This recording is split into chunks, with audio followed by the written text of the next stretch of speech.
1 Roi, chapitre 11. Le roi Salomon aima beaucoup de femmes étrangères, outre la fille de Pharaon, des Moabites, des Ammonites, des Édomites, des Sidoniennes, des Hétiennes appartenant aux nations que l'Éternel avait dit aux enfants d'Israël, vous n'irez point chez elles et elles ne viendront point chez vous. Elles tourneraient certainement vos cœurs du côté de leur Dieu.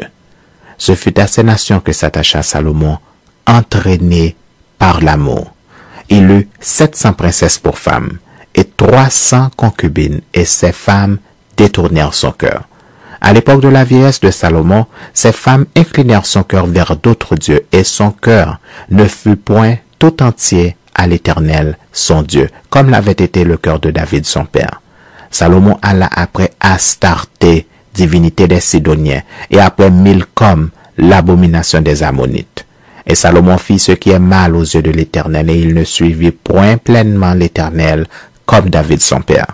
Alors Salomon bâtit sur la montagne qui est en face de Jérusalem un haut lieu pour Kémosh, l'abomination de Moab, et pour Moloch, l'abomination des fils d'Ammon. Et il fit ainsi pour toutes ces femmes étrangères qui offraient des parfums et des sacrifices à leur Dieu. L'Éternel fut irrité contre Salomon parce qu'il avait détourné son cœur de l'Éternel, le Dieu d'Israël, qui lui était apparu 2 fois. Il lui avait dit à Salomon, et l'Éternel dit à Salomon, puisque tu as agi de la sorte, et que tu n'as point observé mon alliance et mes lois que je t'avais prescrites, je déchirerai le royaume de dessus toi, et je le donnerai à ton serviteur. Seulement, je ne le ferai point pendant ta vie à cause de David ton père. C'est de la main de ton fils que je l'arracherai. Je n'arracherai cependant pas tout le royaume. Je laisserai une tribu à ton fils à cause de David, mon serviteur, et à cause de Jérusalem que j'ai choisi. L'Éternel suscita un ennemi à Salomon, Hadad, l'Édomite, de la race royale d'Édom.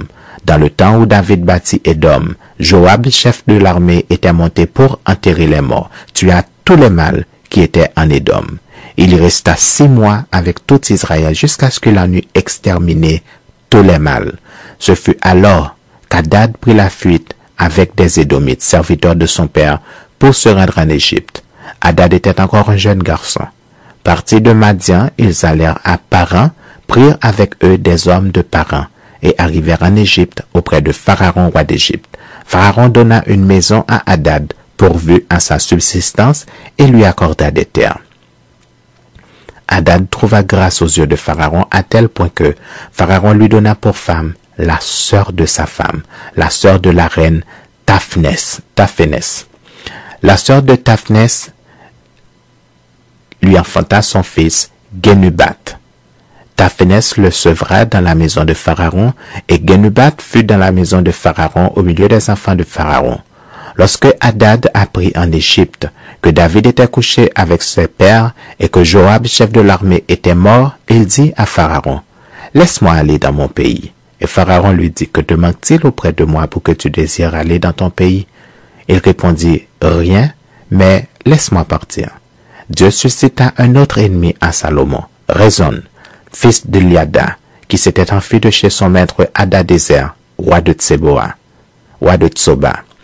Il avait rassemblé des gens auprès de lui, et il était chef de bande. Lorsque David massacra les troupes de son maître, ils allèrent à Damas et s'y établirent, et ils régnèrent à Damas.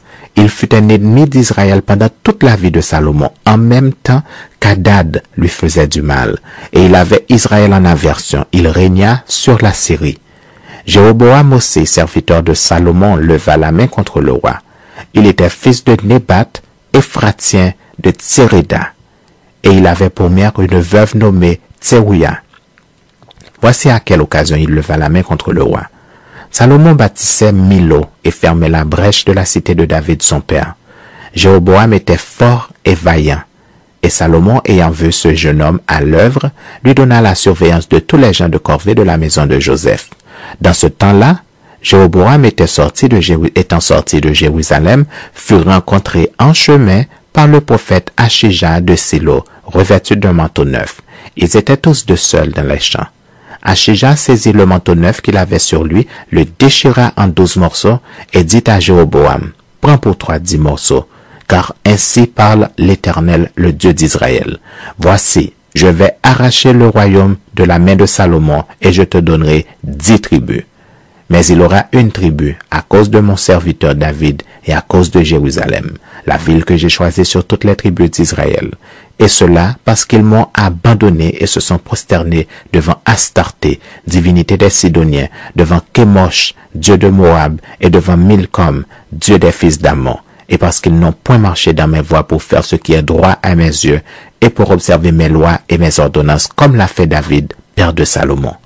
Je n'ôterai pas de sa main tout le royaume, car je le maintiendrai prince tout le temps de sa vie, à cause de David, mon serviteur que j'ai choisi, et qui a observé mes commandements et mes lois. Mais j'ôterai le royaume de la main de son fils, et je t'en donnerai 10 tribus. Je laisserai une tribu à son fils, afin que David, mon serviteur, ait toujours une lampe devant moi à Jérusalem, la ville que j'ai choisie pour y mettre mon nom. Je te prendrai, et tu régneras sur tout ce que ton âme désirera. Tu seras roi d'Israël, si tu obéis à tout ce que je t'ordonnerai. Si tu marches dans mes voies et si tu fais ce qui est droit à mes yeux, en observant mes lois et mes commandements, comme l'a fait David mon serviteur, je serai avec toi, je te bâtirai une maison stable comme j'en ai bâti une à David, et je te donnerai Israël. Je m'élierai par là la postérité de David, mais ce ne sera pas pour toujours. Salomon chercha à faire mourir Jéroboam, et Jéroboam se leva et s'enfuit en Égypte, auprès de Shishak, roi d'Égypte. Il demeura en Égypte jusqu'à la mort de Salomon. Le reste des actions de Salomon, tout ce qu'il a fait et sa sagesse, cela n'est-il pas écrit dans le livre des actes de Salomon? Salomon régna 40 ans à Jérusalem sur tout Israël. Puis Salomon se coucha avec ses pères, et il fut enterré dans la ville de David son père, où Roboam son fils régna à sa place.